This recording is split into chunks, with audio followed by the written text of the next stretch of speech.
那本书在哪里呢？你怎么？是被我吵醒了吗？雨是后半夜才开始下的，我做了梦，所以睡得不太安稳。醒来之后想说，既然也睡不着，正好想着梦里出现的一本书，就来书房找找。因为隐隐约约有点印象，我好像有那本书，只是不知道放在哪里。可惜，我真的记不太清楚，不管是那本书，还是那场梦。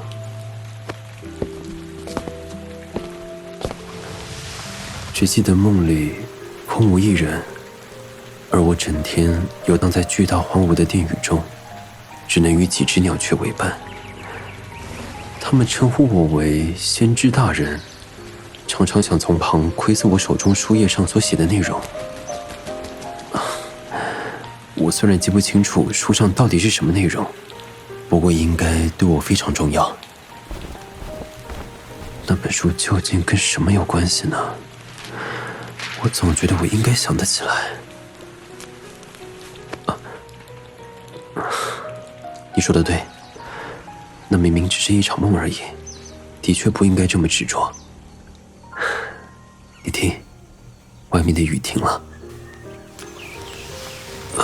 时间还早，我们要不要再回去睡下？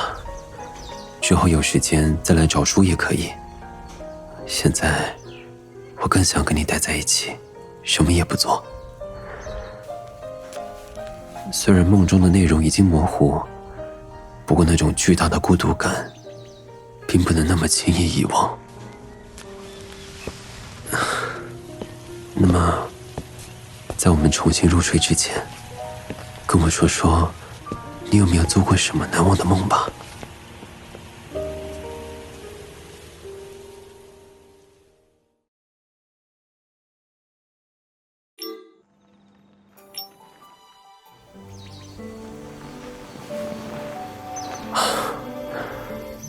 已经完全天亮了，怎么样，睡得还好吗？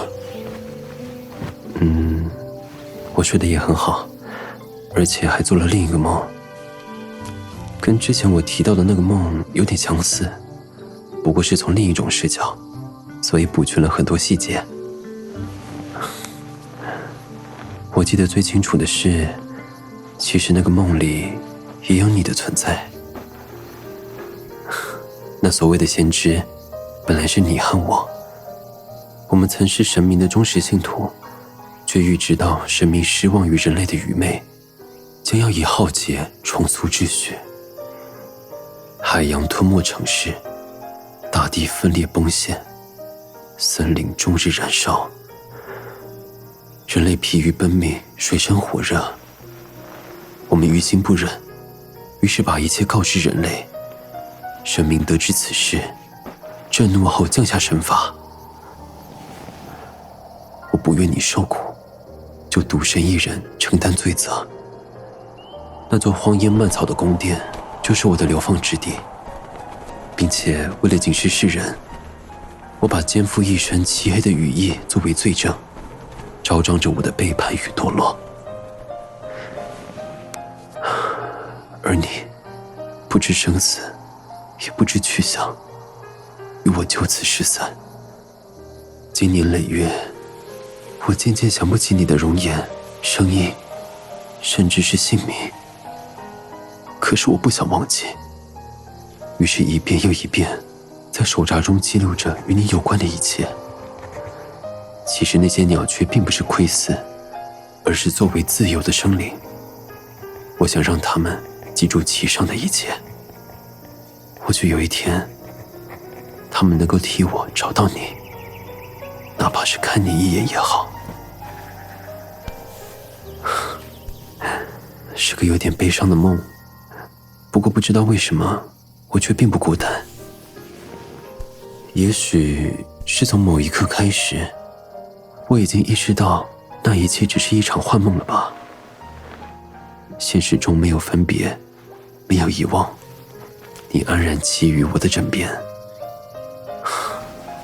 正因如此，无论是千百年的等待，还是场皇悲伤的望眼，于我都已失去意义，不过一瞬而已。睁开眼的下一秒，你就在我身侧，在我怀中。